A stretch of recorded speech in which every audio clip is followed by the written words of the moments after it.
Nothing to prove. Lupit talaga ng motor na to.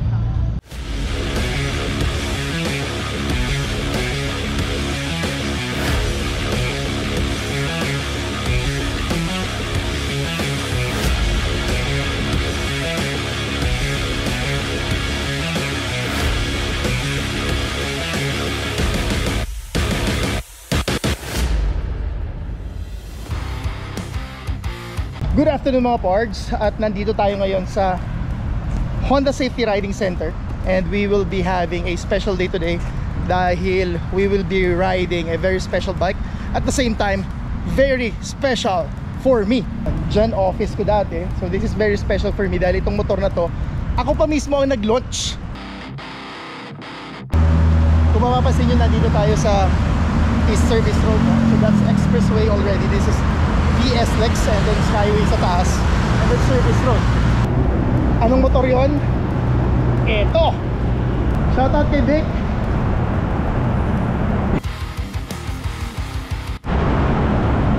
So this is the CB1000R. It's a 2022 model. So this motorcycle, I launched this way back 2019. So ako pa yung nag-launch dito doon sa Honda Safety Riding Center. So kasama ako sa group that's launched this. The CB1000R is a engine coming from the CBR 2007 or the Fireblade in 2007. It's a Neo Sports Cafe. It's a lineup of Honda which focuses on classic bikes or classic looking bikes with a modern technology. So this is the Neo Sports Cafe.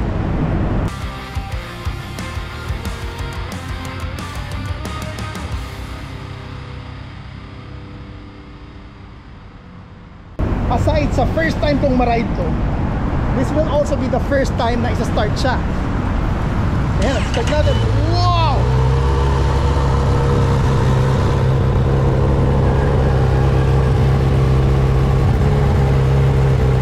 So titanium yan. Most probably magpapalit ng kulay.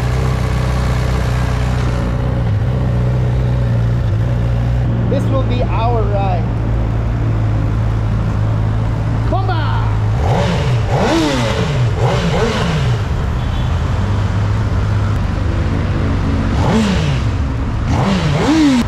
For the specs, tsaka na natin pag-usapan yun. So, but for now, ride na muna natin itong motor na to.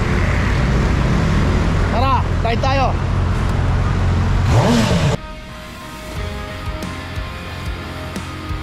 Alright! So, medyo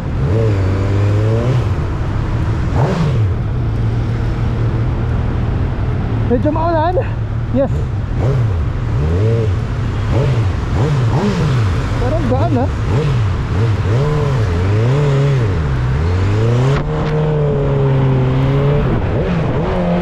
Wow!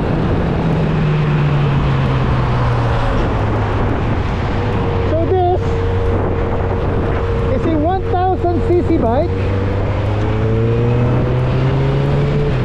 Ganda! Sa totoong buhay, babanggit ko lang,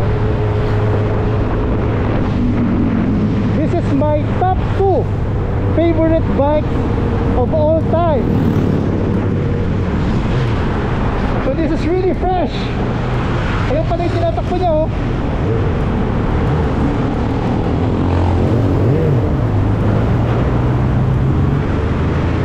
Wow, I'm so happy.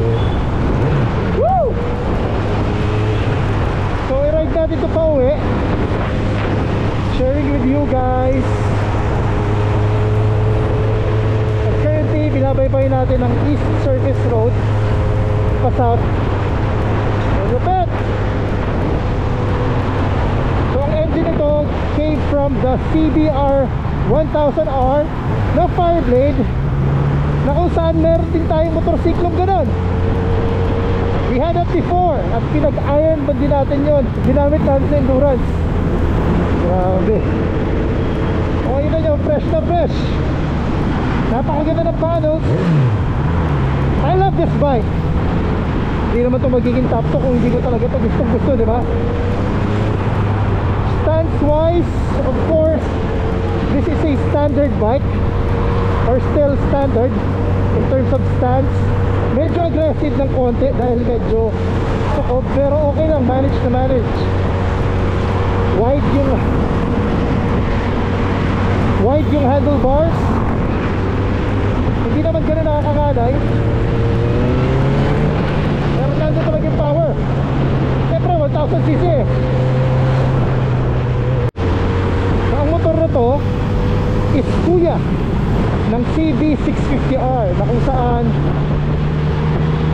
CB650R is the top selling model ng Honda Philippines for the longest time. Bakit? It's a 4-cylinder. Same dito, 4-cylinder.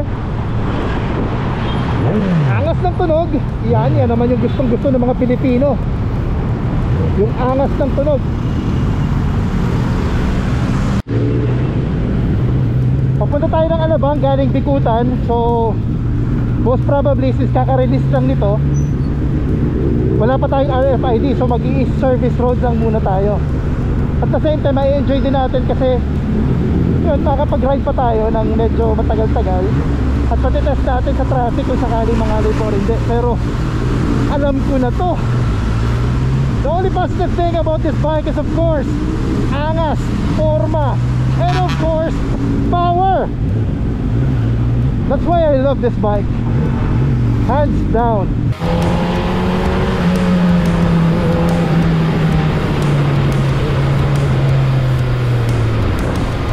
Well, on a standard, this bike has riding modes, like of course standard, rain, ABS, traction control, basic na yun, normal na normal. Bakit pa natin kailangan gawa ng full review, di ba? What for? Unfortunately, ang motorsiklo na to ay phased out na dito sa Pilipinas. Meron pa naman available sa mga dealership currently, pero pailan-ilan na lang siguro. Pero again, phased out at last na ang mga yan. Bakit nga ba kinat ng Honda Philippines ang motorsiklo na ito? No matter how awesome the bike is, unfortunately, it was not selling. Only sells a few every year nationwide. Some units age, nasa showroom lang at hindi nabibili. Why not selling well? Simplihan ko na lang. SRP or pricing difference ang sagot dyan.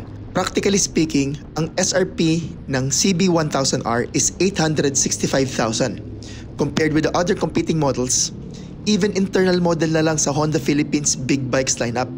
Simplihan ko ulit, sa presyo ng CB1000R versus CB650R.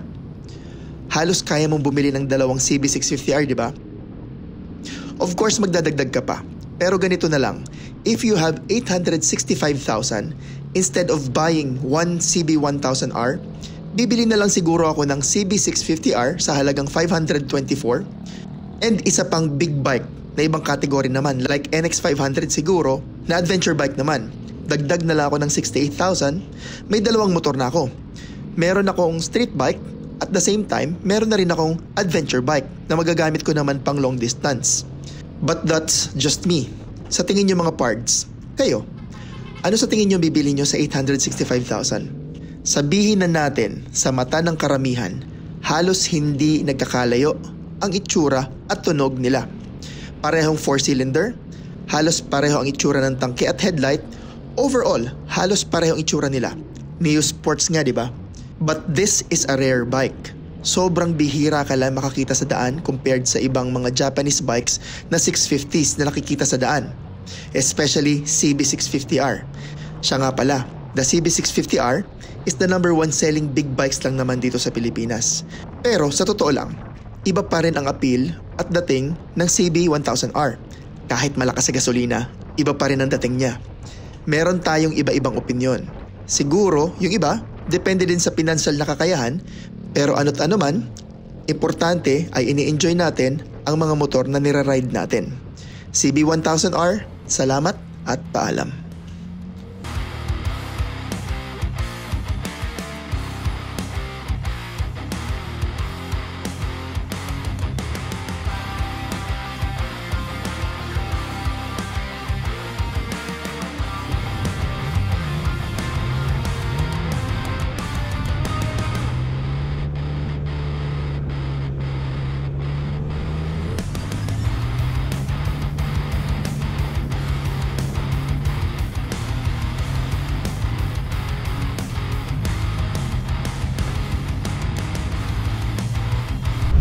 Mga pards, that was a short ride.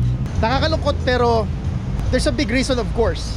Siguro isipin na lang natin that we are fortunate enough na naipasok sa Pilipinas ito at na-experience ng Philippine market. Got to experience this awesome bike. That ends our video mga pards. Sana nagustuhan yung video natin today. Lagi natin tatandaan, hilig man sa kotse o sa motor, bakit ka pa pipili?